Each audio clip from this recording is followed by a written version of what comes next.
Good evening, everybody. Welcome to the Board of Adjustment meeting for April 17th, 2024. We're going to call the meeting in order, have a couple preliminary things to go through, and then we will get started with roll call. The City of Tempe Board of Adjustment is authorized by the Arizona Revised Statute and the City of Tempe zoning ordinance. Its function is to grant relief where literal enforcement of the zoning ordinance would result in an unnecessary property hardship, to interpret provisions of the zoning ordinance which are variances, and to hear appeals from any person or city official aggrieved the decision of an administrator or hearing officer on it. Let me start that over. To hear appeals from any person or city official aggrieved the decision of a person responsible for the enforcement of the zoning ordinance, which could be the zoning administrator or hearing officer abatements. The board has the City of Tempe Community Development Staff Summary Reports before us. We've had those for at least a week before the meeting. On the items being considered today, we have received numerous call to publics and information that were submitted, which will become part of the record, and we will use those as necessary for our deliberations tonight. All applicants and interested citizens, when your request is called, or when you wish to address the board, please make sure that you filled out a request. And I've got 4 of those that were submitted before the meeting today. You'll step up to the microphone, you'll be recognized by the board and the chair, and you will have a couple minutes depending on what part of the proceeding that you're addressing the board. Quick staff introductions. Jeff Tamilevich, Director for Community Development, is in the audience. Thank you, Jeff. Ryan Levesque, who's Deputy Director for Community Development. I saw Drew Yoakum a little earlier. Thank you, Drew. Chris Jasper, I believe, is here. Hi, Chris. Ambika Adhikari. I'll get it right, I promise. Thank you, sir. He's a principal planner with Community Development. Jennifer Daniels is here. Thank you, Jennifer, for getting everything prepared. And we have, we did this last meeting, didn't we? Yeah. Jason Wolf, our media expert. Thank you. We also have a couple other people here today that are new to the process. The first one is Matt Mansfield. Matt, thank you for joining us. It's a little different capacity tonight. He is an attorney that can advise the board on legal advice and questions to the board if necessary tonight. We're going to go through roll call. And Kaylee Palmer is online. Kaylee, can you start with roll call, please? Kaylee, can you hear us? All right, we'll come back. We'll start on the right side and go through the board, please. Mary Foy, present. Thank you. Kevin Morrow, present. Jack Confer, present. Ron Kagi, present. Ricky Lynn, present. Sean McCarley, present. Thank you, Sean. And Sean, this is your first board meeting, correct? Correct. Welcome. You want to give us a quick introduction and background, please? Yeah, I'm Sean. I'm a Tempe resident for the last 7 years. I graduated ASU in May of 2023 and currently work for a company called Land Development Consultants. Great, welcome. Thanks. Thank you for your volunteerism. Kaylee, do we have you on the line? Okay, we're going to mark her absent for now, but we do have a quorum and we can proceed. So, what's that? I think she's having audio problems. I could see her mic on. Okay. Kaylee, if you're present, we would like to include you in the proceedings. Can you, is she able to comment in? Sent a message. She did. Great, we got you, Kaylee. So we're going to have you present for this proceeding. So we have a full board. Thank you. So if we have a full quorum, if we can have a motion and a second for approval of the minutes from January 24th, I would appreciate it. So moved. Second. All in favor of the motion and second, say aye. Aye. Aye. Motion passes, minutes are approved. If we're going to go to the actual agenda here, the agenda item for tonight's number 2 is request for an appeal of the zoning administrator's opinion regarding the exemption of a business from being defined as a tattoo establishment for Daisy Aesthetic Collective, which is located at 522 South Mill Avenue. The original appellant and parties in this particular matter are Joseph Conti and Mark Walters. The project planner on this one is Chris Jasper. If we can have one of the appellants come up and give a presentation, I would appreciate it. Are they all here? Mr. Conti's out of town. Thank you very much. You'll get me, luckily for you. Please proceed. Okay, good evening, board members. My name is Mark Walters. I own Living Canvas Tattoos, 930 South Mill Avenue for the past 32 years. I've been a professional tattooer for the past 37 years.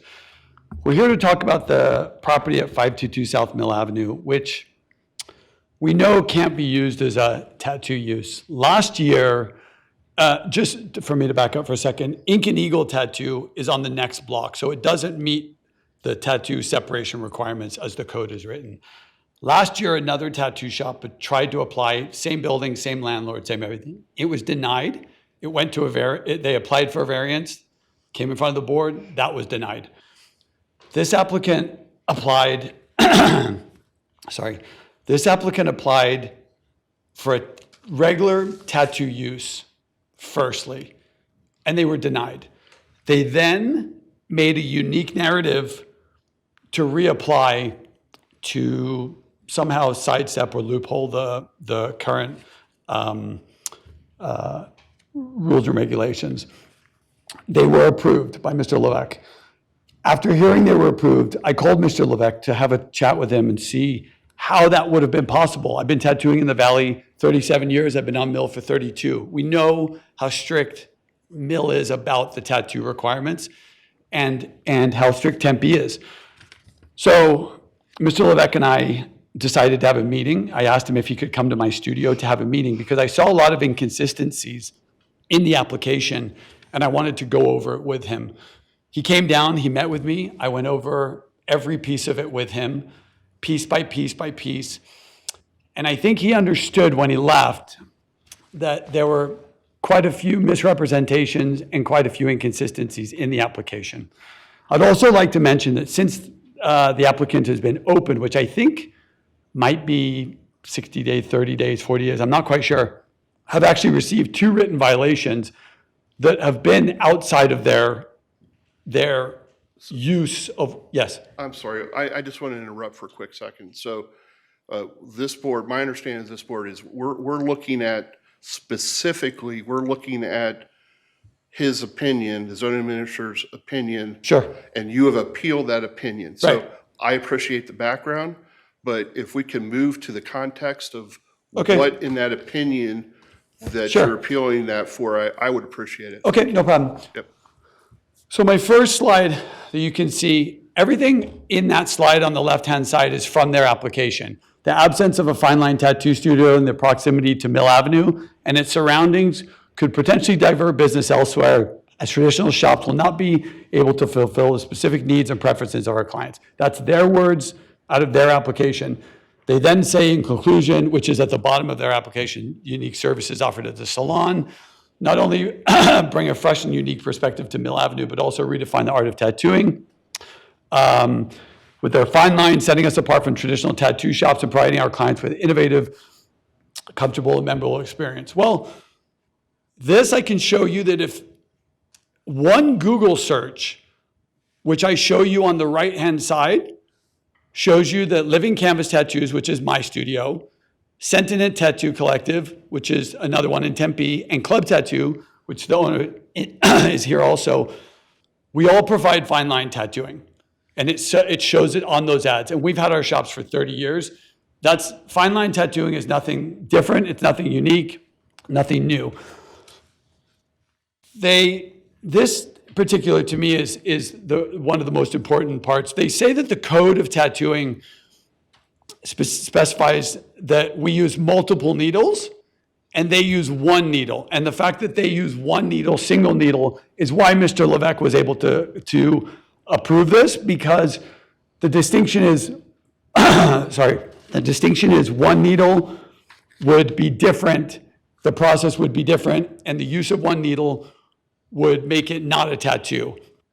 We know in the tattoo industry that whether you use one needle or 50 needles, it's all tattooing. It all does the same stuff. So it's always been that part. As a matter of fact, when I started tattooing, when before the mid 90s, we only had one needle. So tattooing actually started with one needle.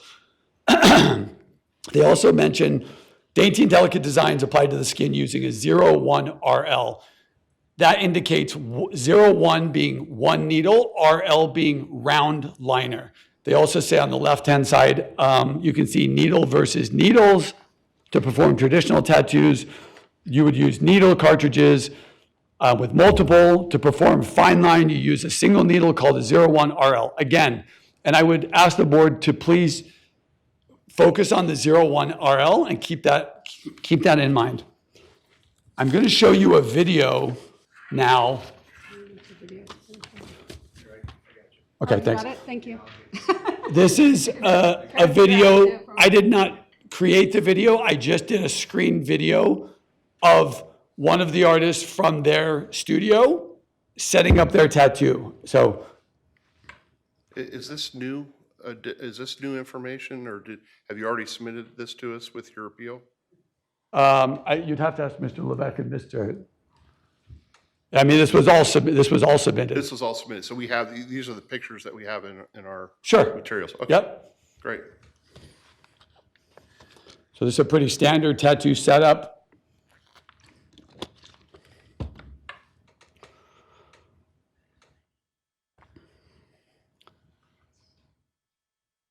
You can see at the bottom it says, "Come set up my tattoo with tray with me."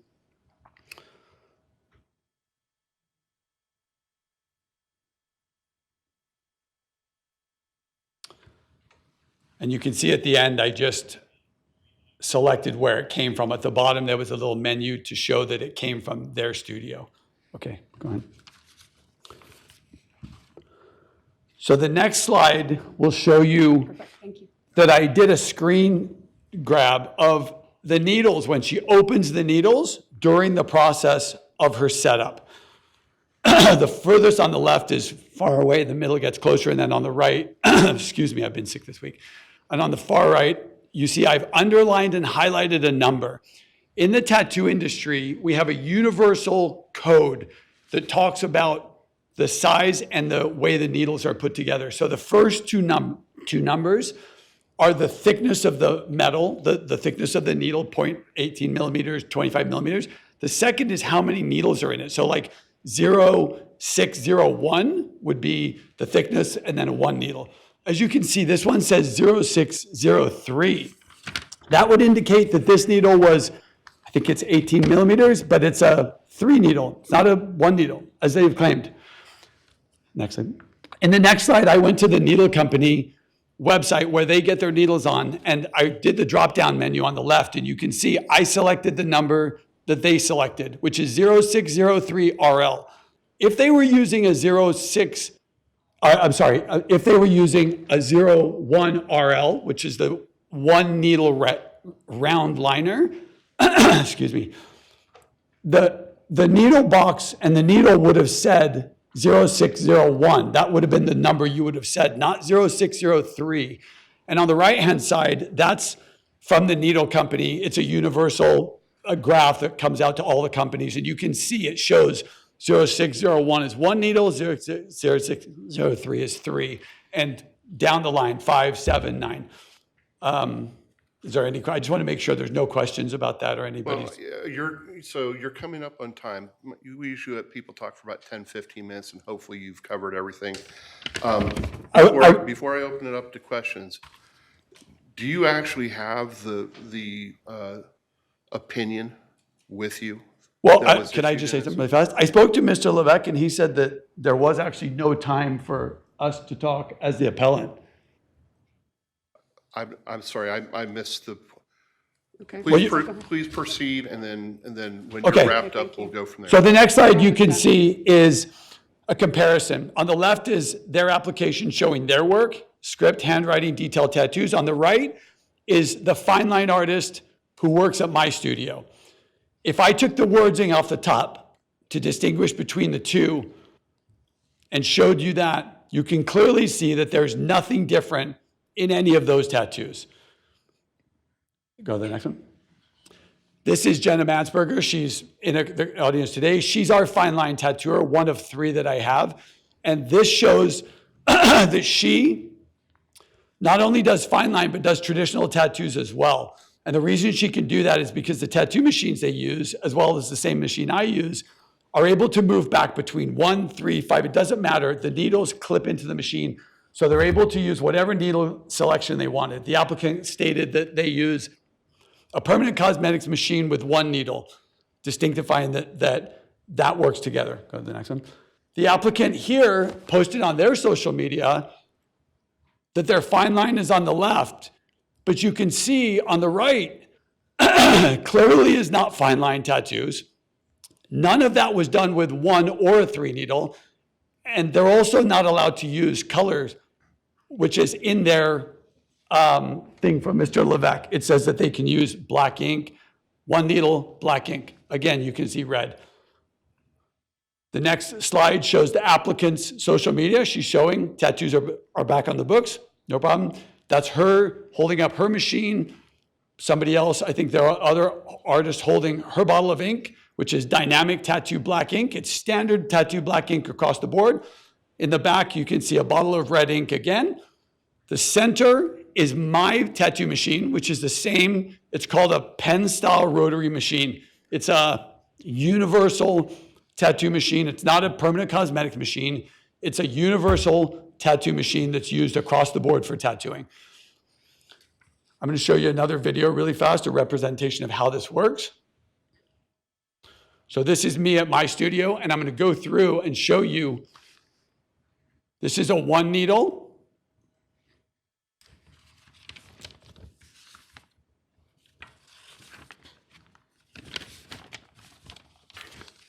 That's a 3 needle.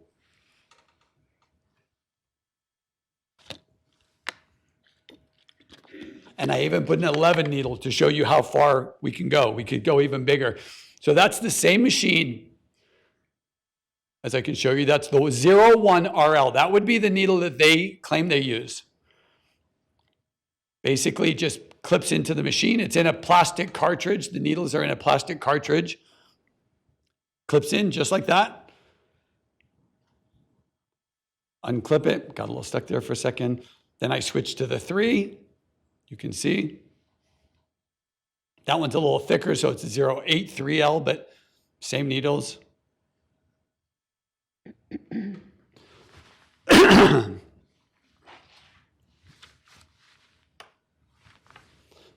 this is the 11.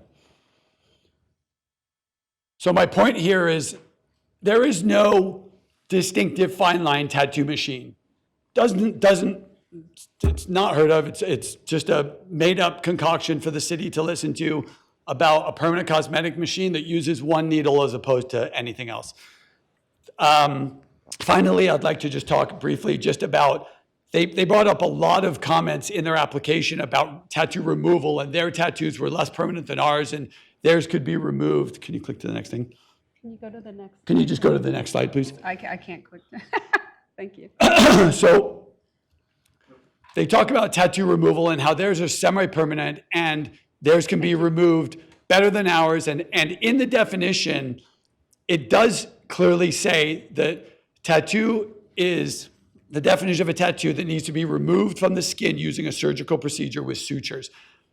I'd like to say that that definition was put into place when I opened my studio, which was the first in Tempe in 1993. The language has never changed, but the technology has changed greatly.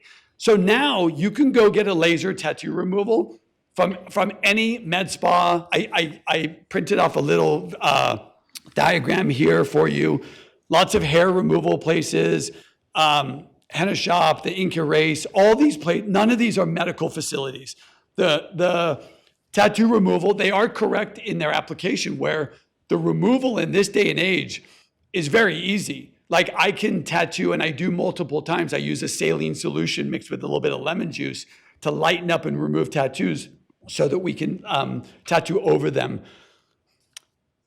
So this piece about theirs being easily removed and ours not is just, that's a 30-year-old piece of wordage that was in the application from then. I think in conclusion, the applicants really just abused the city's ordinance process and really, I believe, made a mockery of the city of Tempe and the planning department. I think they pulled the wool completely over their eyes. I think they made up a lot of things. I think they tried to loophole themselves around something they thought that no one would look at and no one would point a finger and say, hey, like that's not that. Well, I can tell you after my 37 years of tattooing, I can look at any tattoo and tell you how many needles were used for how many lines that were put on. And as soon as I looked at their tattoos, I knew exactly that the application was false. So I appreciate your time. Thank you. Any questions for me if you have? Board members, do we want to hear from the appellant before we ask questions, or do we want to ask questions now? We have my attorney is here I'm as sorry, well. excuse me. Also. I'm not done. Sorry. Do we want to ask questions now, or do we want to hear the appellant and then ask questions after we've heard both sides of the story? Is there any pleasure from the board? Thank you. Thank you. Do you have anything else? We have Mr. Rixpan also. Thank you. Okay, thank you. Introduce yourself and name for the record, please. I can. Good evening. My name's Neil Bookspan. I'm with the law firm of Jayberg and Wilk. And oh, sorry about that. Is this better for everybody?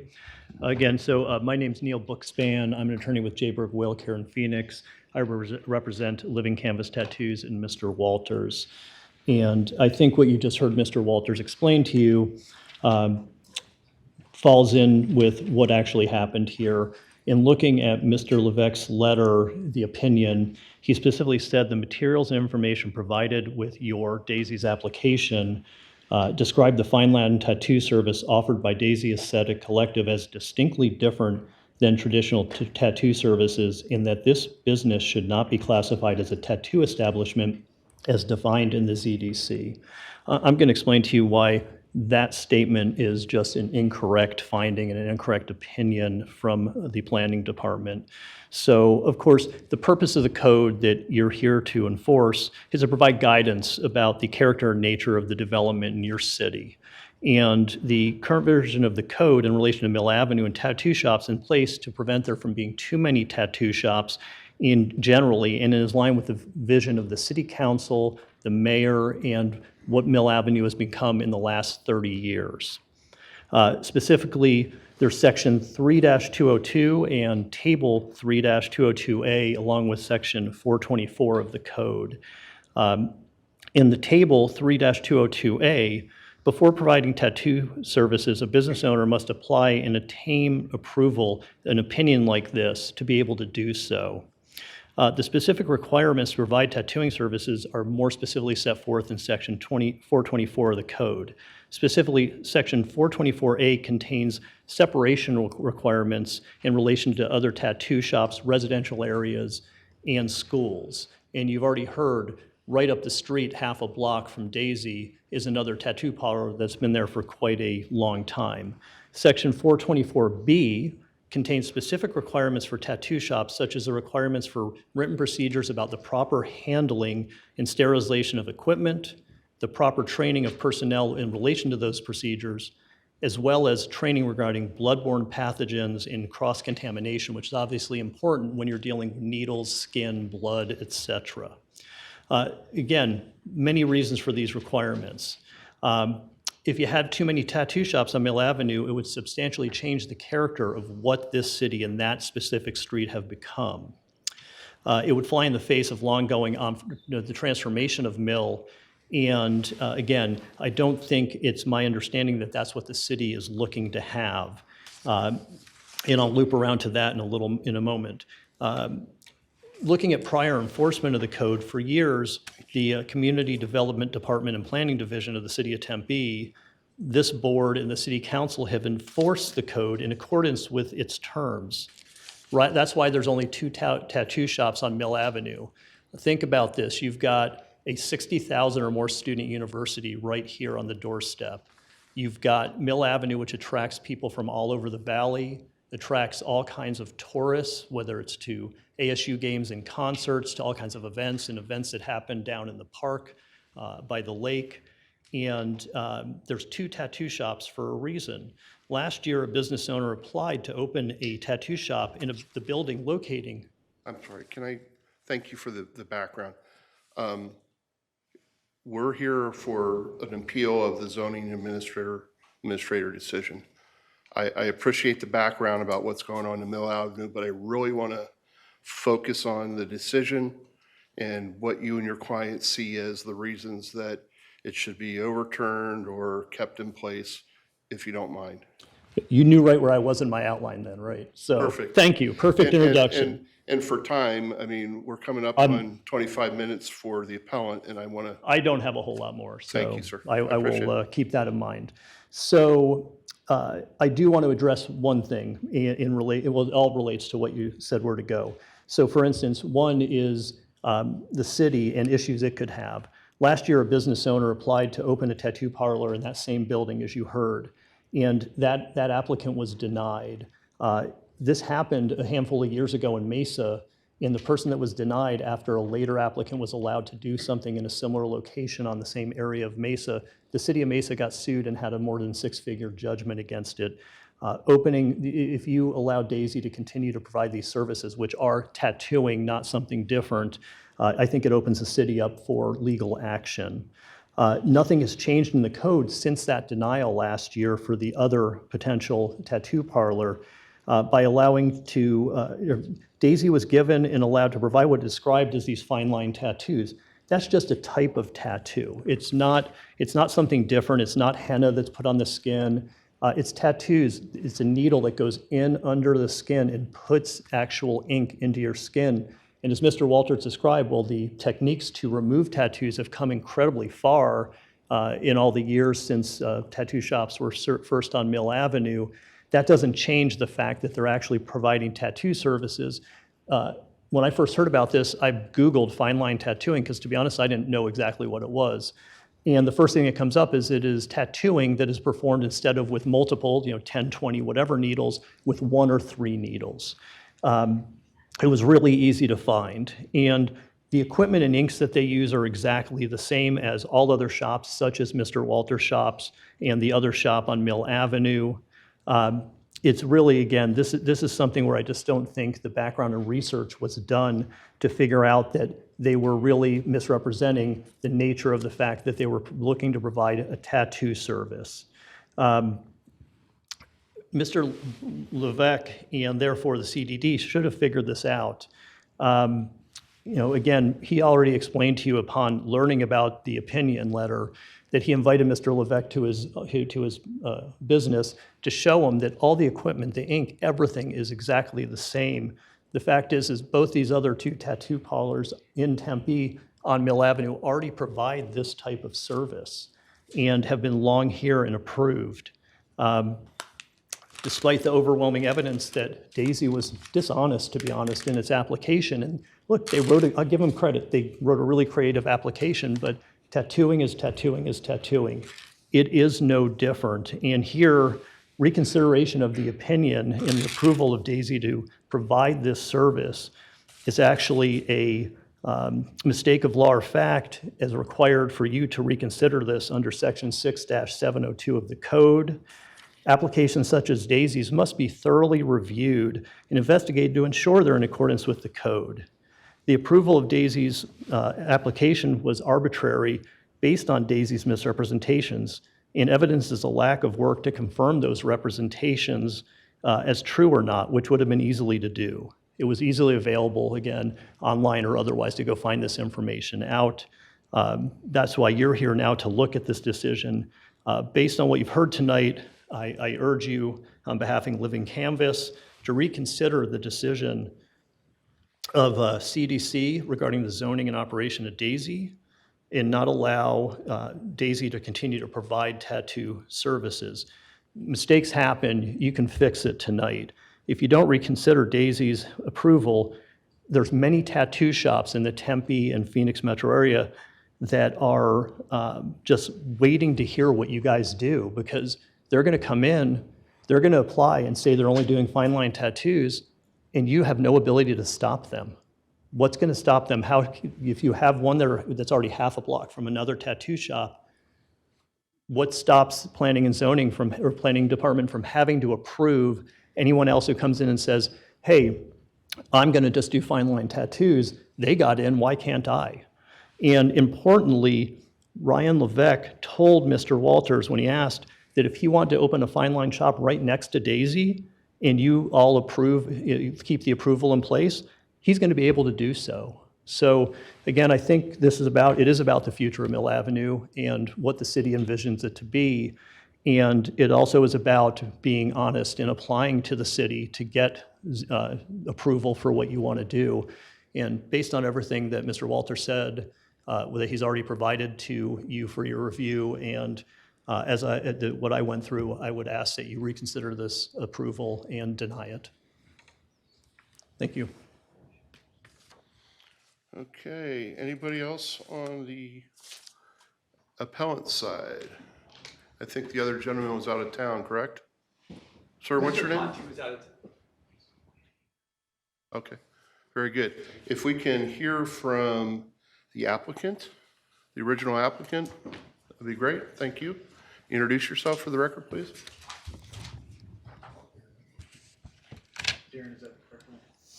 Yes, thank you.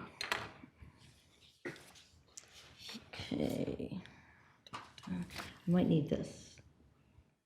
Oh, that's right.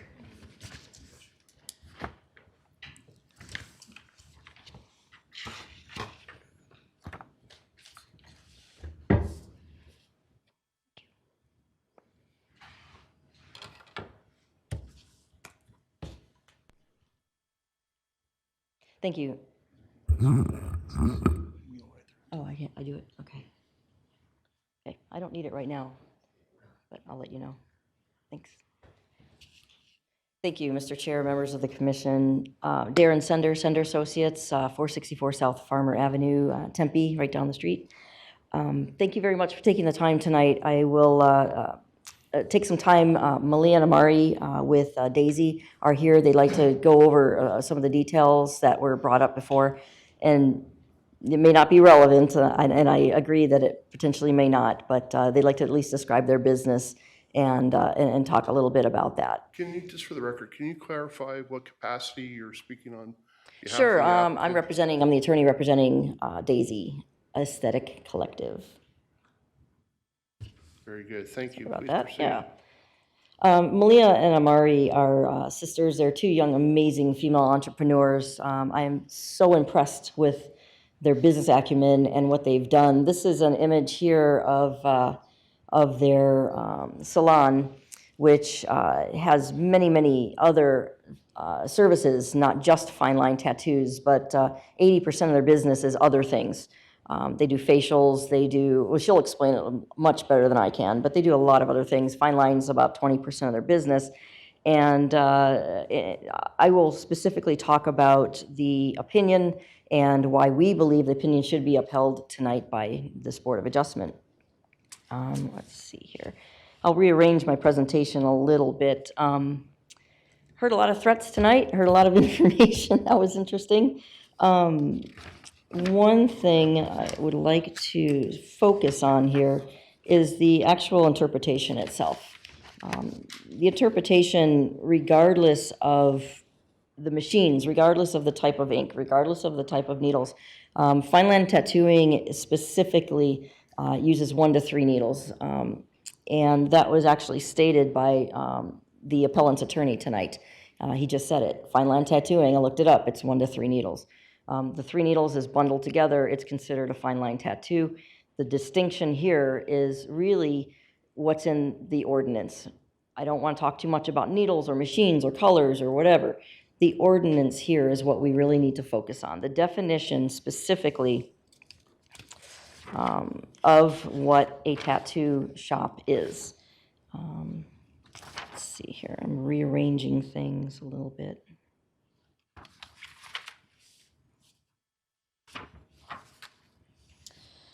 The City of Tempe Zoning and Development Code definition of tattoo body piercing establishment is very similar to state statutes, which define tattoo very similarly. Basically, it's a mark on the skin that is deposited by ink, with ink by a needle, and that can only be removed with a surgical procedure. That's the distinction here. Here, I'll put this up there. Doesn't talk about needles, it doesn't talk about colors, it doesn't talk about, which all of that is not relevant. The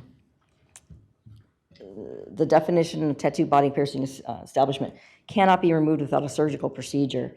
If you then look at the state statute, very similar thing, marks placed on the skin, the aid of needles, with any substance that will leave color under the skin and cannot be removed without a surgical procedure. And that's really the distinction here. There's a couple of different ways that the fine line tattoos can be easily removed. First of all, the fine line tattoos, can I go back to my, yep. Let's skip over here, and then I'll go back to that. Traditional tattoos, not fine line, but traditional tattoos that are done in the shops that these gentlemen were describing tonight require a surgical procedure to remove. The first is laser surgery. Laser surgery is the most popular way of getting a tattoo removed. You hear about it all the time. People say, oh, I had to go back 3, 4, 5 times. It hurts like crazy, but you know, that's what they typically utilize for that. The surgical procedure must be done under state requirements, must be done with a medical professional observing and overseeing the procedure. So even if they're done in a med spa, even it doesn't matter where they're done, there's a medical professional there by state law. They have to have that. It's done in an outpatient procedure. This information here is from 2 places. One is Mayo Clinic, and the other is from the American Society of Plastic Surgeons. Surgical removal is the second way that typical tattoos are removed. This is this is a scary one. They basically cut it out. They cut that big drawing out of your skin and suture it back together, and that is also a medical surgical procedure, if I've ever heard one before. The third way that's typical but not very often because of the pain involved and the scarring that results, which all of these result in scarring in some respects. But dermabrasion is also a surgical procedure, and that is one way, another way that tattoos are removed. It's not microdermabrasion like we get done on our faces, like at a facial. This is dermabrasion, which is using a medical grinding tool to basically scrape away. And this is from the American Society of Plastic Surgeons. It says the procedure is painful and it's typically performed with either local, regional, or even general anesthetic. Like they knock you out to do this. All 3 of those removal processes are what traditional tattoos require for their removal. They are all surgical procedures, and therefore, under the City of Tempe zoning ordinance and state statutes, they are all tattoos. Fine line tattoos are relatively new. They've been around a few years, probably been around a long time, but they've been becoming more and more popular over the last few years.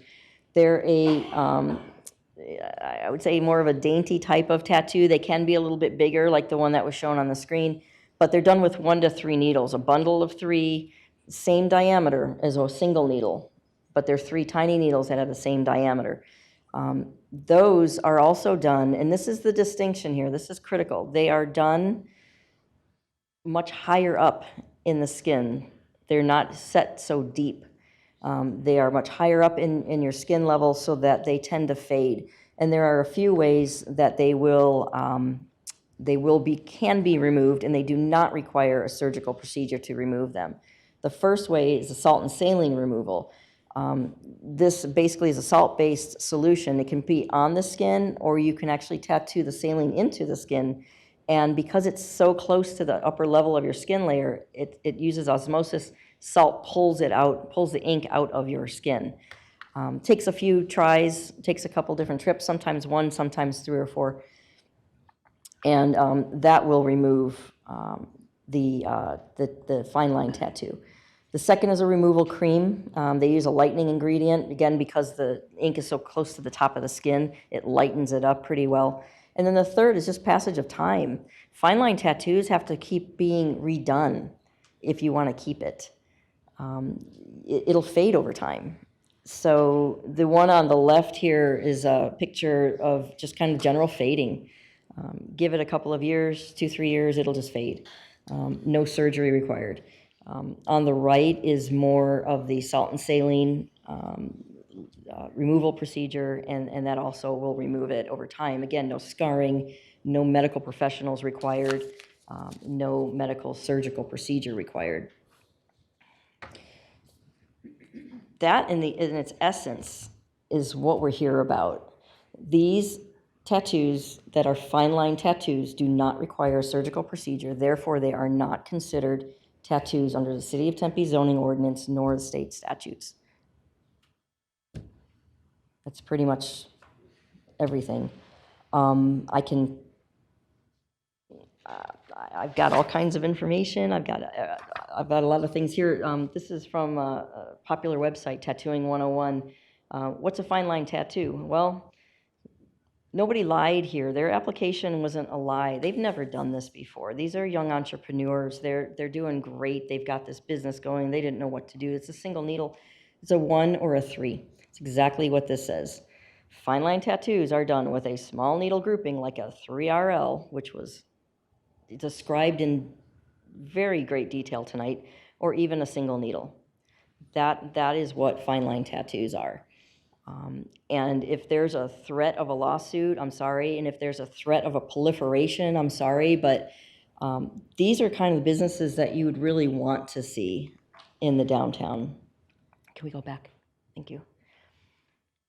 Again, this is the spa. This is the salon. If we want a proliferation of these types of businesses, I think we should. I do a lot of work in Tempe. I'm very familiar with it. I've been here over 23 years with this practice.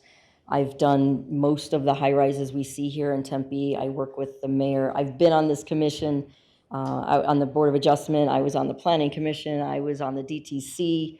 You know, this is a very good business, which is, again, outside of the law here that we're talking about tonight. The law is this legal opinion, this opinion by the zoning administrator, Mr. Levesque, should be sustained today, should be upheld today as a valid opinion, valid interpretation, because of the information I gave you and because of the lack of surgical procedure requirement that Daisy Aesthetic Collective uses for their fine lines. They don't require a surgical procedure, and that's the definition. The city wants to change that definition later because they're worried about something. They can absolutely change that definition later. Is that your closing? That is my closing. Thank you. And Thank please, you very much. I request to uphold this interpretation. You said you had other, I'm not going to give a lot of leeway, a lot of time for covering everything that we already had. Do you have one person that wants to stand up from the business? Yes, we have one person. That's it. For a couple minutes? Couple Thank you. minutes. I appreciate it. Thank you.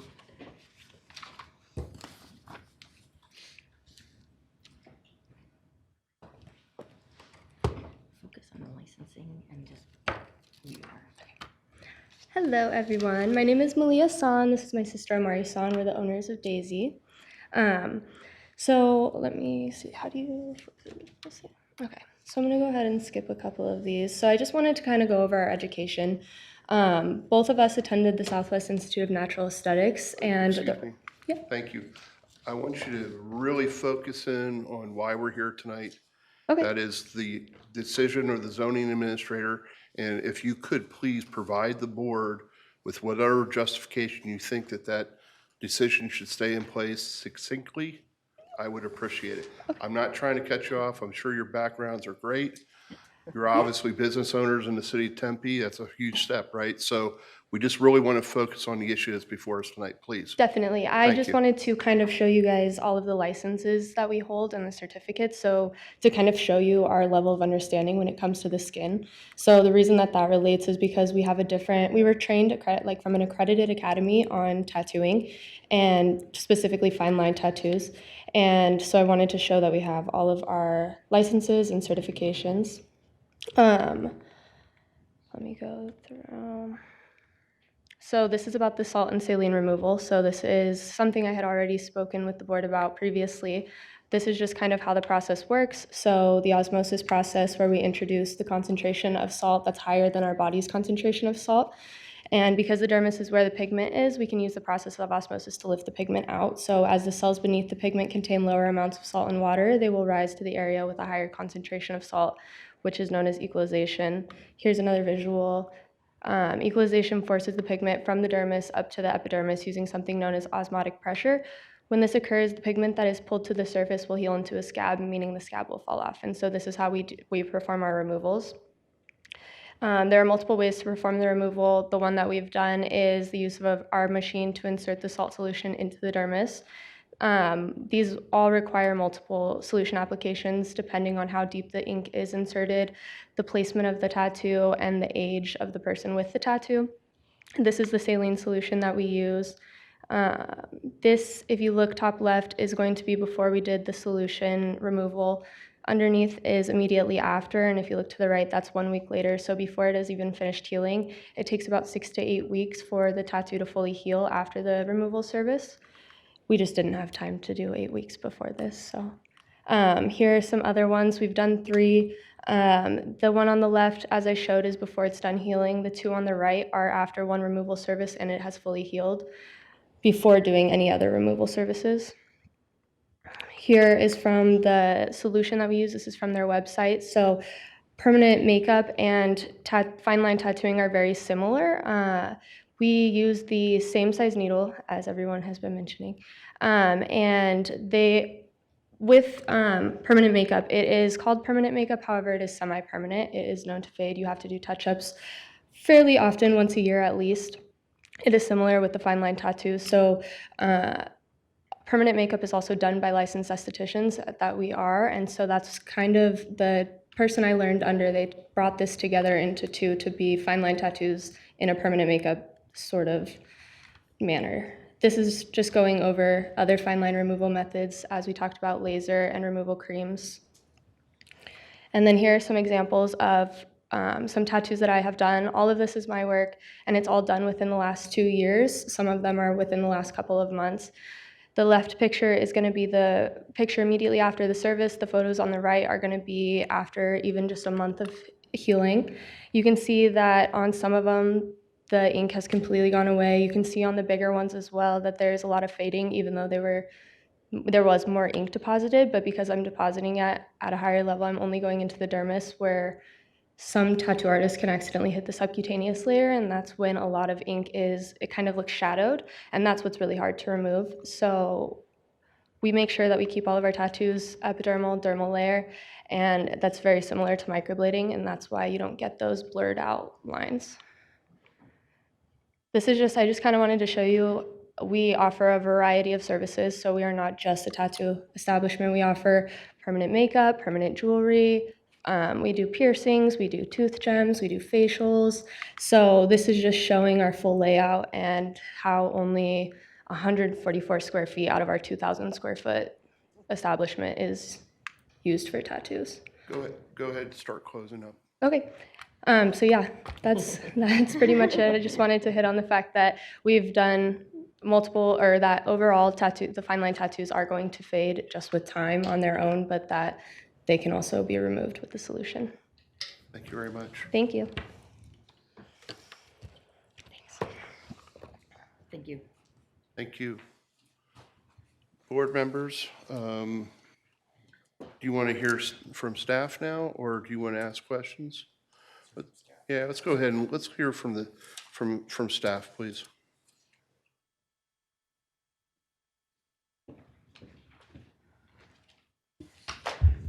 Good evening, members of the board. My name is Chris Jasper. I'm a senior planner here with the City of Tempe Planning Division.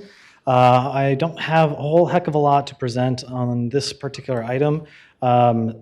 As you are aware, you are making a determination about whether the zoning administrator's opinion as it relates to Daisy Aesthetic Collective was correct or not.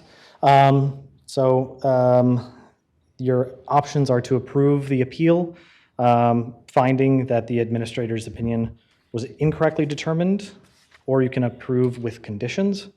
You can deny the appeal and reaffirm the zoning administrator's opinion, or you can continue the appeal if more information is required to make a determination on this particular request.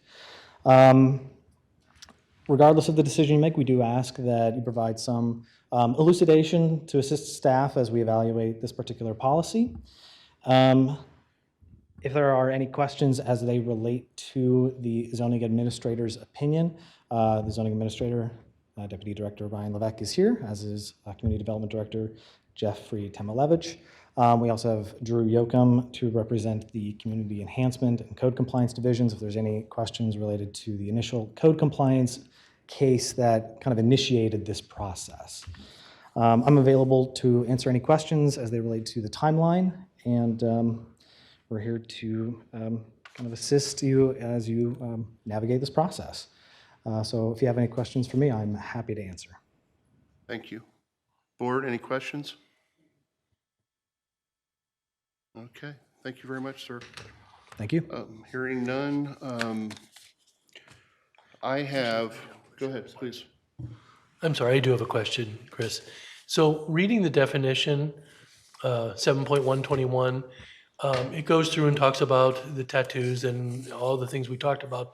I am a little bit curious about, where they exempt one type of thing from this definition. It appears as though a business that offers piercing of ears only is exempt from this. And so does that mean any other type of piercing other than ear piercing is not exempt from this ordinance? Sorry, give me 1 second to look at that Yeah, you bet. definition to respond to it. It's about halfway through. It says the following establishments shall be exempt. Then it goes through a whole variety of information, and it gets down to the very last thing.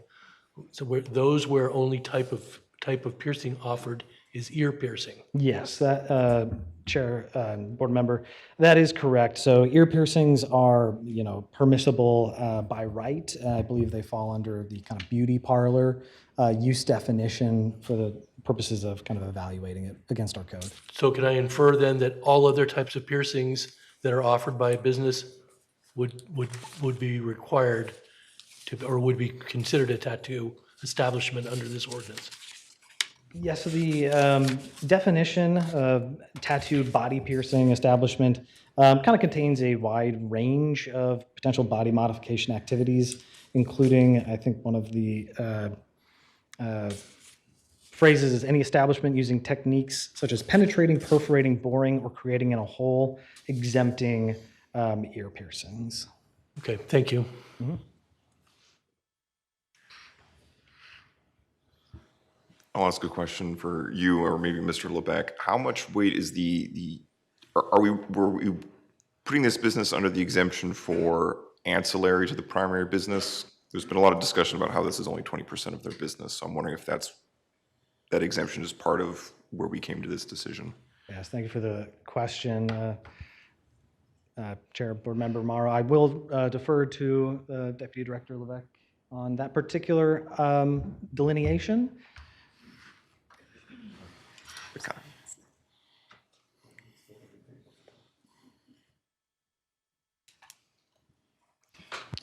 Chair, Board Member Morrow, Ryan Levesque, Deputy Director and Zoning Administrator on the application request.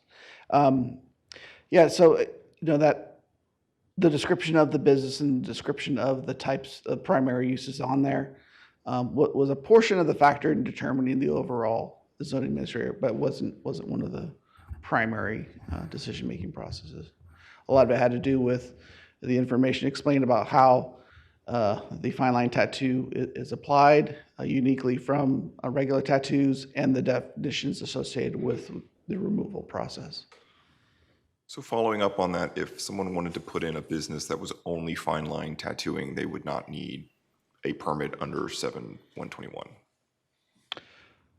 That we would have to evaluate certainly the business roles and aspects of that business, but yes, according to this administrator's opinion, if a request were to just come in that were solely just fine land tattoos, that would be a permissible exemption.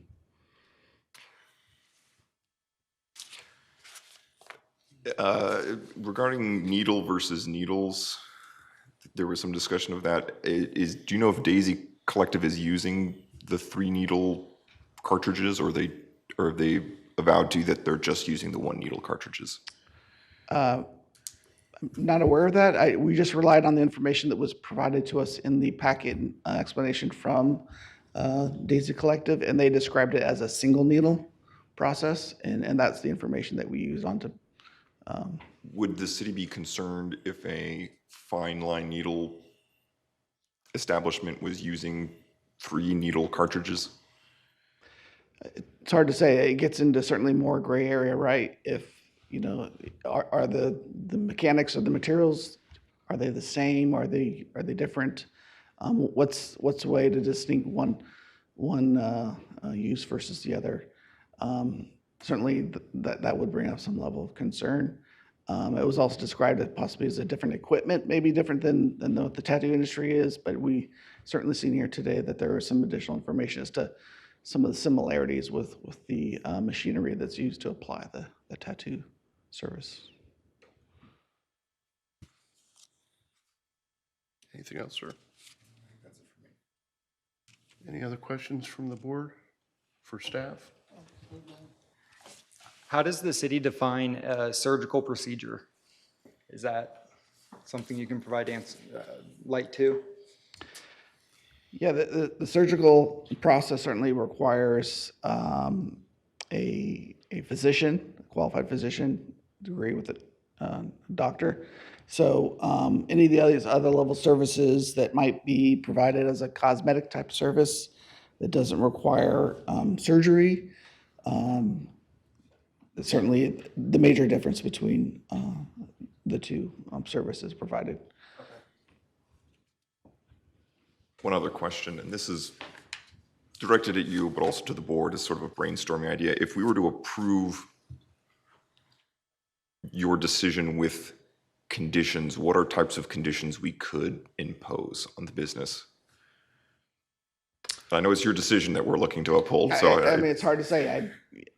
You'd have to present one to me to make that determination. I couldn't say at this time. Okay, I don't have any ideas, so maybe if anybody else has any thoughts, I'm open to them. And it's a good suggestion, maybe not the right time in deliberation. So if we can hold that till we get to the actual deliberation and maybe get a motion on the floor, I think that'd be great timing for that. Any other questions from staff? And Kaylee's still, no questions from Kaylee that we've heard of? She is online. Okay, great. Thank you very much, both. Appreciate it. Thank you. Folks, this is the point in time of the proceeding that we listen to the folks that have showed up to the Board of Adjustment meeting. I have, if my count is right, I have about 17 comment cards. In the interest of time, we can do this one of 2 ways. I can call a name, and if you have something substantive, meaning you have something you want to talk about a definition of this opinion, I think this is the opportunity to do it. My suggestion to you is if you're here just to stand up and say, I show support for this business or that business, I'm happy to hear that, but it's not really going to add to our decision-making process.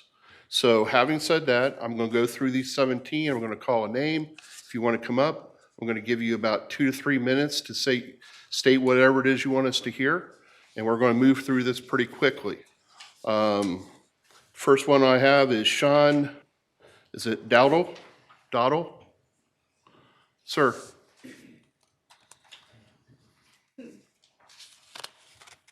Thank you. My name is Sean Dowdle. I own a company here called Club Tattoo. Been in business for 29 years.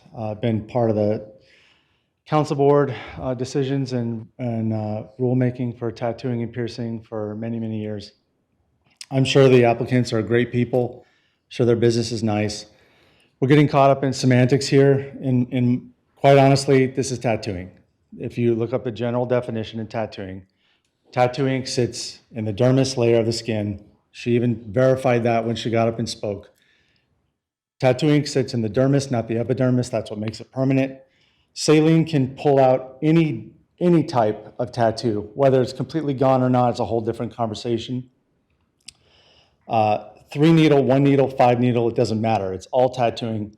It's all using the same machines. They're not putting it in a lighter layer or a less shallow layer of the tissue. The needles are preset in their cartridges. By their own video, or the video that was shown earlier from their social media, it already showed you, to answer his earlier question, that they were using the 3 rounds.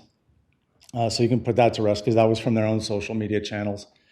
The tattoo that the young lady showed up with, the mace on the forearm, that was definitely not a fine line tattoo. Neither here nor there. It just doesn't fall into that definition. If that was done in the studio, it right there falls out of what they were granted use permit to do. My dog in this hunt is more about what's going to happen in the future. I see if this permit is sustained and granted, we're going to have legal action from the last person who was denied. And it's going to open up a whole serious problem for the city of Tempe, which I happen to care a lot about. So that's my dog in the hunt. I've been in business a long time. I have 6 different businesses, and we're getting caught up in the semantics here. This is tattooing, plain and simple. Thank you very much. Appreciate it. I'm going to try this one. Is it Jenna Mansberger?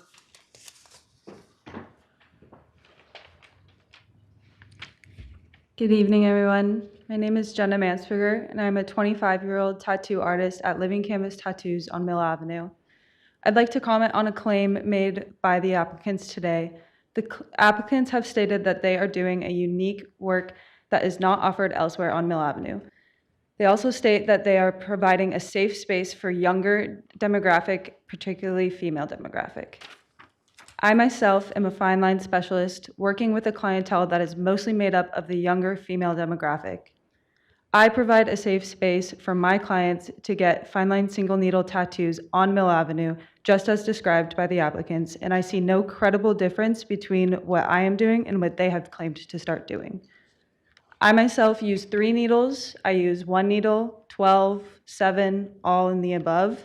I can speak for the process, and when I apply a tattoo, whether I'm using a 1 or a 7, it goes in the exact same layer of skin, never a different one. I can also speak for my studio and for plenty of other studios when I say that we do the salt saline solution frequently. It's not a process that's unique to their type of tattooing.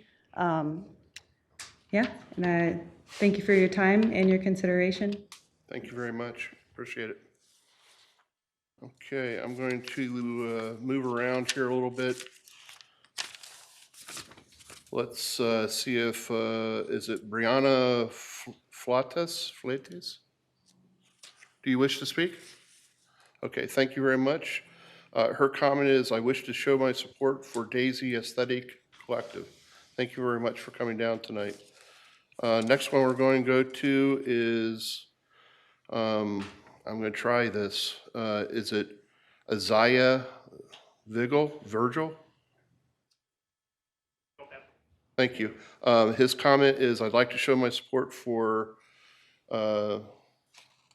Daisy Aesthetic Collective. I'm going to go to Tina, is it Halsey? Tina? Maybe Tim?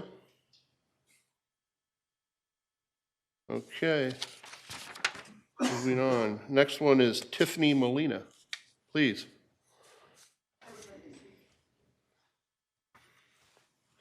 Good evening. I'll try to make this brief. My name is Tiffany Molina, formerly Tiffany Bassett Hunt. I actually used to own a business in Tempe, the exact same business model as these women opened. It was a tattoo shop, piercing, and aesthetic collective. It was on Mill and Baseline. City of Tempe shut me down for being a tattoo shop. Aside from that, I also still practice fine line tattooing as well as traditional tattooing at Club Tattoo. And again, I'd like to echo the sentiments of my fellow tattooer that it does not matter what size gauge needle. I understand that we have gone through that, that you're practicing with. I'd also like to provide this. All permanent tattooing goes into the dermis of the skin, all of it. It does not matter if it's fine or not. And in their own examples, they did a saline removal and the tattoo was still very visible. While they're saying it might take more time, that's also true in the fact that it does take fine line tattoos between 10 and 12 sessions, the same as any other tattooing for removal. So it's no different what they're saying they provide to what we as traditional, and myself that's still a fine line tattooer, provide. Having been a female business owner that owned an all-female shop that had the exact same business model and I was not provided a variance, I find this as if my honesty to the city was punished by having my business closed. So I'd also like to comment that I am licensed by the IBMS. It's the International Board of Medicine and Surgery. I've never once heard of any type of training that tells you that the tattoo would be semi-permanent. I don't believe any of their clients were told that the tattoos they're getting will fall off or be semi-permanent. I believe that these people are paying money thinking their tattoo is going to stay and that they would need to get a procedure to have it removed. Tattooing is inserting ink for permanency. Thank you. Thank you very much. Cassidy Luan. You wish to speak? I can read your comment if you want. That's okay. I'll make Thank you. Did I pronounce your last name correctly? Lujan, like Lujan. jalapeno. Thank you very much. I just actually opened the plant mill business on Mill Avenue, and so I'm very invested in having a dynamic and full range of services to people. I actually have a tattoo from Mark Walters, and I've had tattoos removed, so I'm really familiar with all of the processes that we talked about today. And I'd just like to focus on the business side of things. Walking into a tattoo parlor and walking into a beauty parlor are two completely different experiences. Not to say that they're both not providing a safe space to their clients, well, I'm sure they are, but I have a direct interest in having Daisy's specific clientele walk past my store. So that's why I'm here today. I think they're providing a wonderful service, and I've been inside their shop. It's impressive and the kind of business that I would want to walk into. Thank you. Thank you, appreciate it. Joseph McClellan? Thank you, sir. Hi, I'm Joseph McClellan. I am a co-owner of the plant mill. My wife, right there, Cassidy Lujan. I spent the last 3 months renovating the front of that building and inside and out, and I spent day and night from 6 a.m. to 3 o'clock in the morning working. I saw the clients that walked into Daisy's. I saw everybody who hung out Mill. I believe that Daisy's brings a completely different experience to the clientele that visit there. The clients that visit Daisy are not the same clients that would visit a tattoo parlor. I myself have a tattoo from Mark Walters as well, and I could speak to the fact that I think they're completely two different businesses, and people who go to Daisy's would feel safe to get a tattoo from Daisy's, would not feel safe to get a tattoo from a parlor. And people who go to parlors would not walk into Daisy's. They would think they're, not the same. So I would speak to that side of the business as well. Thank you. Thank you, Joseph. Okay, folks, remember, we're looking at an appeal, and we're not questioning what kind of business is being done out there, whether it's good or bad. It's a very technical kind of thing for an appeal for the Board of Adjustment. So, Tanya Young. Okay. Her comment is, I wish to show my support for Daisy Aesthetic Collective. Thank you very much. Jacob Young. Same. Again, supporting Daisy. Thank you. Michelle Vigil. Did I pronounce it wrong? It's Vigil, it's fine. I apologize. It's okay. I'm just here to show my support. Thank you very much.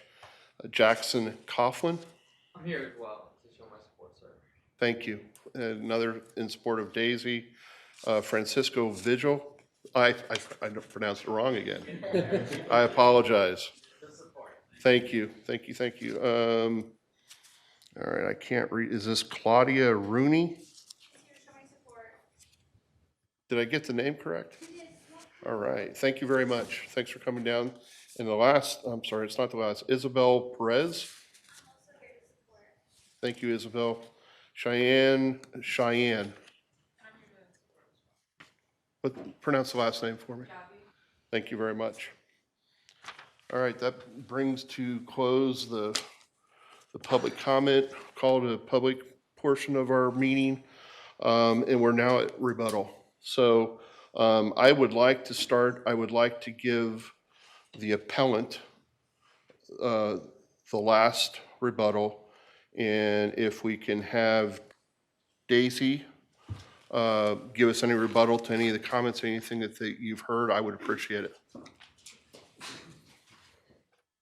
Thank you, Mr. Chairman, members of the board. Again, my rebuttal is mainly, we would ask this board to uphold the interpretation issued by the zoning administrator, because this fine line tattooing salon and the fine line tattoos they do there do not meet the definition of a tattoo or body piercing establishment. We do no body piercing other than ear piercing. They do other services that are not included in that definition, such as the facials and things like that, but we do not meet the definition of a tattoo. Our fine line tattoos are distinctive. They are a little bit unique. And again, other tattoo, an actual tattoo establishment, that sure, they can do fine lines as well. They can do whatever they want. But as long as they're doing typical regular tattoos that must be removed by a surgical procedure, they are considered to be a tattoo shop. Fine line tattoos do not meet that definition. Doesn't matter what the needles are, it doesn't matter what the ink is or the machine. The fine line tattoos are distinctive and different. They do not require any surgical procedure to be removed. And there's some other misinformation that's been flying around, of course, out there, but I mean, this all really comes down to a business that doesn't want competition. The only competition we would provide is on the small fine line tattoos. It's not a main component of our business. We really don't see it as a competitor. We see them as someone we could refer clients to. If they wanted a real tattoo that we couldn't do because we don't do real tattoos, we would certainly refer them out. We don't see this as competition whatsoever. And this is about semantics. That's why we're here. This is a legal determination. Semantics are everything. And that's why I keep going over and over and over. We do not meet the definition. As Mr. Levesque had mentioned, his number one determination in making his decision was whether they can be removed. That was his main concern, main issue, main focus. He looked at the other issues as well, but the main focus is what's in the definition, and that's what we're here to decide tonight. One requires surgical removal, the other doesn't. So we respectfully request that you uphold the zoning administrator's opinion. And it's not an exemption. It's not an exemption like the makeup or the ear piercing. It's do we meet the definition or don't we meet the definition? And we don't. We are not a tattoo shop. We do not fall within that definition. So we, again, respectfully request that you uphold the zoning administrator's opinion, interpretation for this matter, and allow Daisy Aesthetic Collective to continue operating as a fine line tattoo shop. So thank you very much. Appreciate your time and your patience on all of this. Thank you. I really appreciate that succinct closing. Thank you so much. Does anybody have any questions? We have a question or two. Sorry about that. So there's been a lot of talk of the fine line and tattooing being the same, and then a distinction made by your side that they're completely different. Besides the surgical removal, because we've heard testimony and statements that really and truly regular tattoos or traditional tattoos don't need to be surgically removed anymore. Besides that, what is the difference between fine line and traditional? Well, Mr. Chairman, Board Member Foy, they actually they do still need surgical procedures to be removed. You can put all the saline you want on them. They won't be removed completely. It'll be a partial removal. And you can answer the second half of that. What's the distinction? So I was also just going to say that because we are licensed estheticians, we have been trained in the skin. We went to an accredited academy that is made up of licensed estheticians. So we have a very deep understanding of the skin, and so that does make a difference when we are applying the tattoo. I know very in depth about different skin layers. I know everything there is to know about skin. I have over 600 hours just in skin education, as well as laser education. So I'm also a laser technician. And I can attest that with laser, it is still a surgical procedure as well, because there has to be a medical director on site, no matter what, if a laser is being operated. I hope that answered your question. Follow up. But again, what's the difference? Are you going down less deep than they are? Are you using different inks? Are you using different techniques? What's the difference? Because if you're going down the same depth and you're using the same ink, and the only difference is one needle as opposed to three, that doesn't seem like difference. What is the actual difference? Yeah, that makes so it not surgically removed? because I have a knowledge of the skin, I know what layers I'm actually in. Whereas there's like, have you seen tattoos that are kind of shadowed and blown out? That is beneath the dermis layer. That's in the subcutaneous layer, which is the fat layer, and that is where ink cannot be drawn back out. And a lot of times with traditional tattoos, they end up doing that. I have many on my arms that I could show you that have that, and those will not be able to be removed with the saline solution. And so the difference is that I do have a very in-depth understanding of where I'm placing the ink when I am performing the tattoo. I have a very specific question. At your shop, do you use 3 needle cartridges on your clients? We have 3 needle cartridges. I've used mostly 0601, sorry.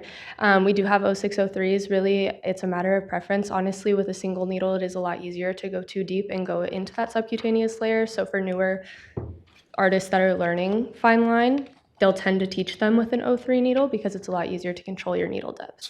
So excuse me a second. I want you to listen to his question and just respond with an affirmative or a negative, a yes or no, please. So do you use 3 cartridge needles on your clients? Yes. Okay. Thank you. Thank you. Board members? Yes. There's a question from Board Member Palmer. Great. I would like to know the difference between the process of permanent makeup and fine line tattoos, the ink, the needle, etc. So I actually have both a regular tattoo needle and a permanent makeup tattoo needle, if you guys would like to see it. So permanent makeup is also done with 3RL needles. I don't know. So as you can see right here, it says 3RL, and this is a permanent, 3RL. Right there. And this is a permanent makeup needle. So the difference is there's not really a difference in the way that you apply permanent makeup and you do fine line tattoos. The trainer who taught me how to tattoo was a permanent makeup artist, and that is where she learned and how she taught. So I would say the only difference is that when you do eyebrows, you don't want them to be black. You use brown or whatever the color would be that you're trying to achieve. Can you ask Board Member Palmer if that answered her question, please? Or Board Member Palmer, I assume you can hear us. Did that answer your question, or do you have a follow-up? She said yes, it did. Thank you very much. Thank you. Yeah. Anybody else? How long would a fine line tattoo last if you didn't do the saline solution or laser removal? So it definitely depends on the placement on the body and then the age of the person receiving the tattoo, the color of their skin. There's a lot of factors that go in. I've done some that completely go away within 2 months. I've done some that don't need a touch-up for about a year. It just kind of depends on where it's at because of what's under the skin there. There's certain areas like the wrist or the hands that don't have a lot of tissue there, so there's not a lot of area to hold on to the ink, whereas somewhere like on the arm or on the back might hold the ink a little bit better. Very good. Thank you very much, both. Very much Thank appreciated. you. Okay, and can we have the appellant address the board?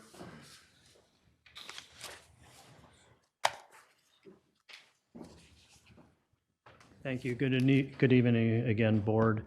So I heard a few minutes ago about this is all about semantics, and I'd agree, but I think we look at it a little differently. And I think what we've learned tonight is that the code section is antiquated, and that if you actually followed the language in that section, arguably no shop that does tattoos would meet the definition because, well, people have made statements. The one thing that's been clear from every tattoo artist, including between Mr. Walters and Sean, who owns Club Tattoo, who have over 60 years of tattoo experiences, this is the kind of thing using saline that they do in their shop with other tattoos.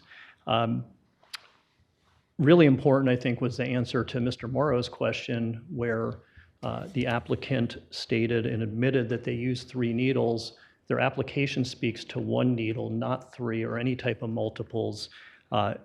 The way I read the opinion is that they were being approved somehow because this was a different type of tattooing and it uses 1 needle, et cetera, and it's just not accurate. And there just really is no such thing of, a tattoo's a tattoo. And in fact, Mr. Walters brought in different needles. These are the, sorry. Oh, you go ahead. These are the actual needles that they used in the video that they use in their studio. They're not using permanent cosmetic needles. These are the actual needles.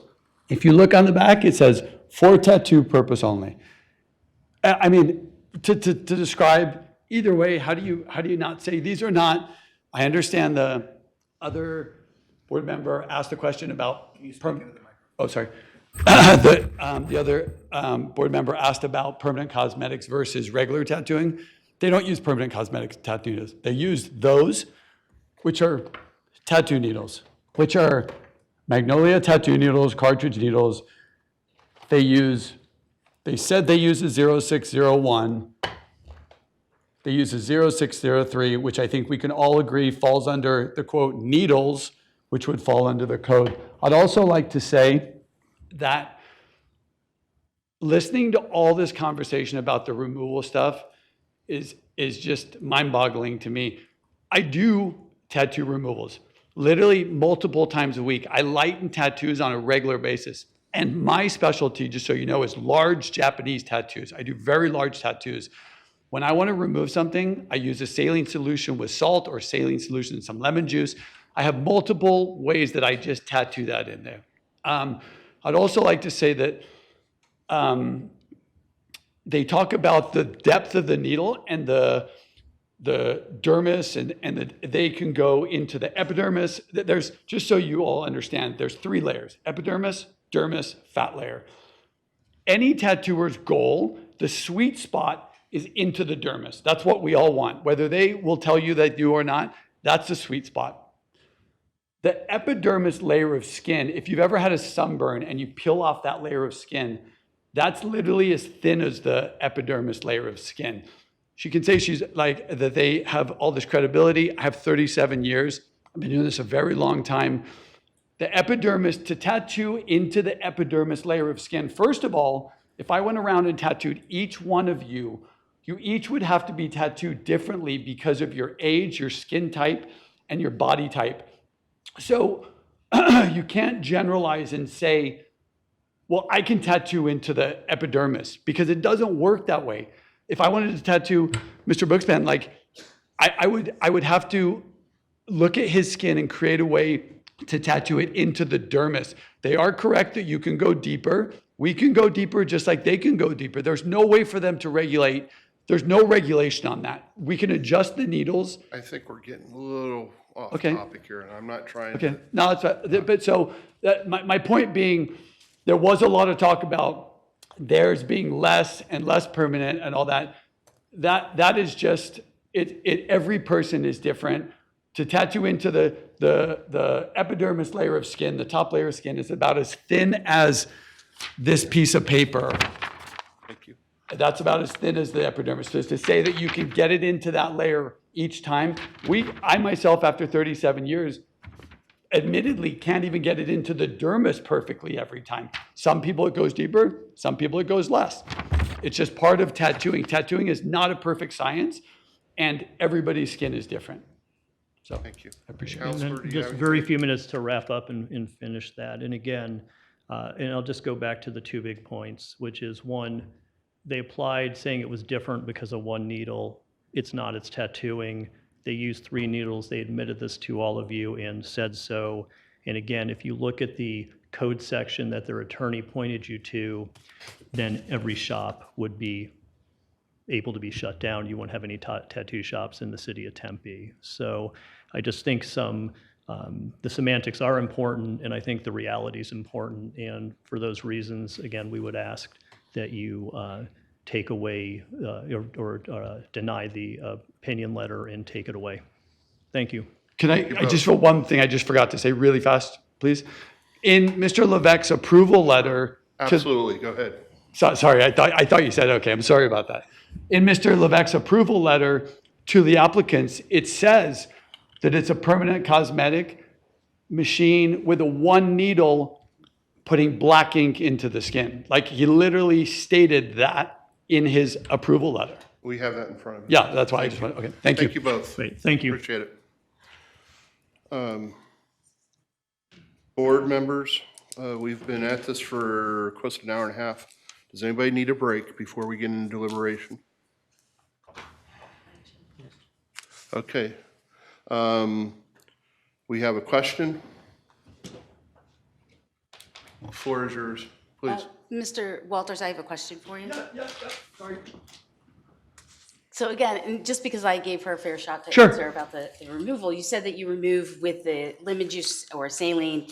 When you do those removals, are you just lightening the ink? Or are you actually removing the tattoo? Is it taking all the, does it just kind of take just a scar left? Yeah, so we don't do it to scar. I use a regular tattoo machine. I take saline solution, and sometimes I'll use a lemon juice solution. Sometimes I'll use, if you know what a septic stick is, like when people cut themselves, we can grind that down to make a solution. Those are old school back to when that removal process has been around forever. Like that's not a new process.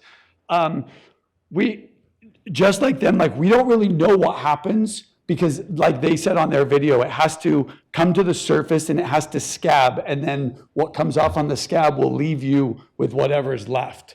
So the way that I do it, and I can only speak for myself, is if I have a section that I want to lighten or remove, or I'm doing a cover up of another tattoo and I want it lightened, I work that section very lightly and I see what the first one looks like. And then I will just use my tattoo machine. Now, I will use a bigger needle setup and then I will work it into the skin.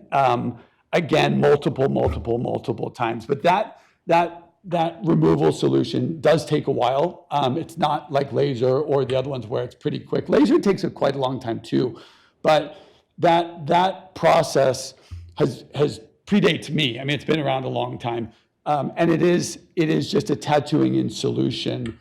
And we just don't know. Just like the implanting of the skin, the removal is the same way. There's no way, they showed on their video, like the removal was never gone. Excuse me, is your question being My answered? question is answered. Okay, thank you. Thank you. No problem, thank you. Board members, what is your pleasure? We're going to close the proceeding as far as the oral argument and the presentation of the facts, and we should probably move to deliberation. Does anybody have a motion they want to place on the table first before we get into discussion? I have just a comment. So I certainly appreciate the evolving business of the tattoo artistry, and I definitely agree that the definition probably needs a little fine tuning to meet the standards of today. That said, the actual object we're talking about, a fine line tattoo, in my simplistic opinion, it's got the word tattoo in it. So it is a tattoo. And so in that respect, I will be supporting the appeal request and would be happy to make a motion when required. So some of the guidance for the board, some of the guidance that we have was in the staff reports on page 2. And our prior staff used to be doing a really good job at this and give us some language for our motion. I'm not as good as is that at this point in time, we can approve the appeal with a finding that the zoning administrator's opinion was incorrectly determined. We can deny the appeal and reaffirm the zoning administrator's opinion, or can continue the appeal if more information is required to make a determination on the request. So I think that those are, and we have legal counsel here that can help me clean that up if there's any other, any questions or any comments on that, sir? Which one? Thank you, Mr. Chairman, members of the board. You have the options correctly in front of you. Good deal. Thank you. What's the pleasure of the board? Oh, sir, you have a question? Just one clarification. So I was incorrect when I suggested that we could deny the appeal with conditions. That seems like we're not allowed to do that. I'm sorry, I think you are correct. There were the three options that we heard at the early part of the meeting. It's deny, approve, or approve with conditions.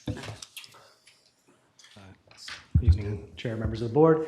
That is my mistake. I got a little bit ahead of myself. There were three options. Approval or denial with conditions should not have been one of them. So I apologize for that. Say that again. So deny with conditions is not an option. Correct. Thank you. So apologies for that misconception. Deny Yeah. or deny with more information. You could ask for more. Yeah, continue. Who wants to go for it? Board member Kiki.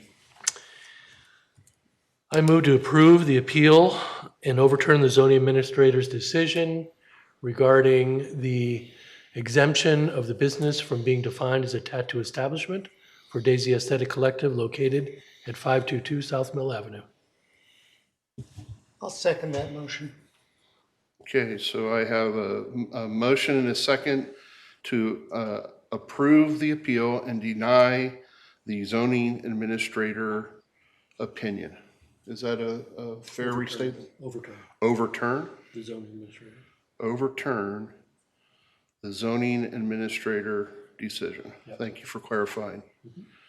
Okay, we have a motion and second. Let's do this with, we're not going to do a roll call vote. We'll just do a vote. All in favor of the motion, oh, we can't do that. You want a roll call? Because we have Kaylee, or, yeah. So let's do a roll call. Jennifer, do you have everybody's name there in front of you? Can you help with the roll call?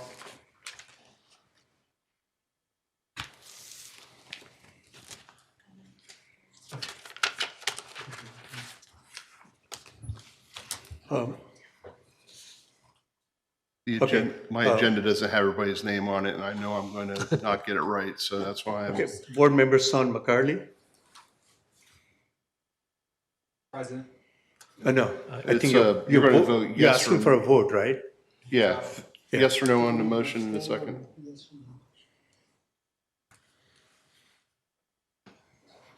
Too many mics are on. Yeah.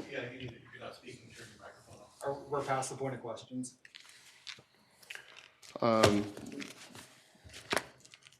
What kind of question do you have? Do you have a question for? Part of the 7-121 ZDC, I'm still curious if this is following establishment shall be exempt from this definition.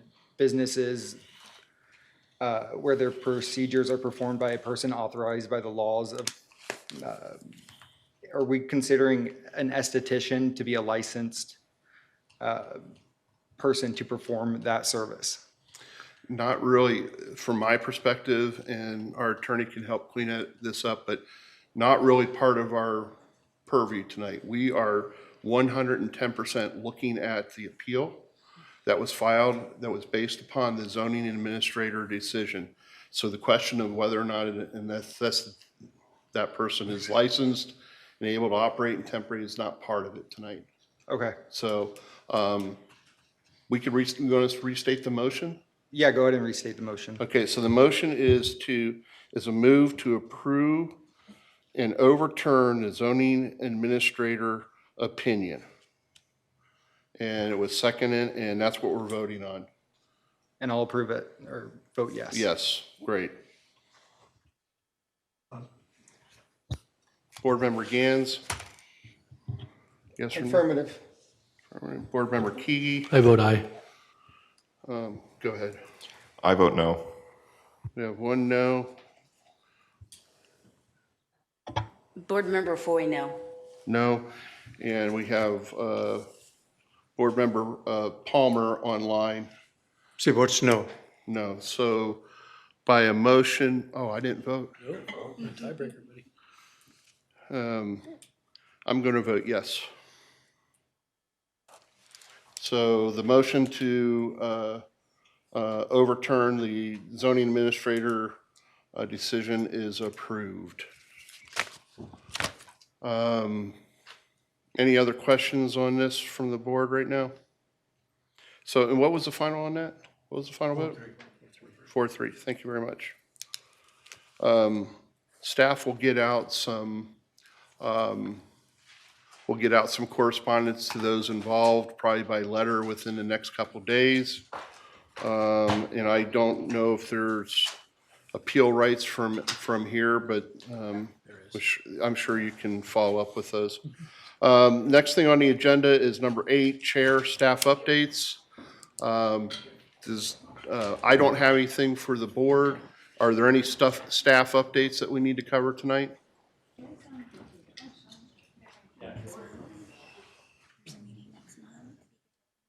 Mr. Chair and board members, there's going to be a BOA meeting next month.